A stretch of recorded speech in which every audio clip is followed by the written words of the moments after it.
Safety Loop Connector. The Safety Loop Connector is hot dip galvanized with a powder-coated finish and designed with safety, ease of installation, and durability in mind. To install, simply cut the wire to length and strip off about 1.5 inches of coating.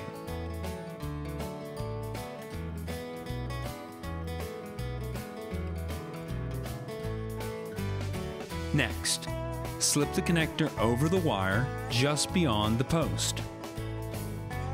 Wrap the wire around the post and insert the stripped end into the quick end of the connector. Snug it up and tension your wire.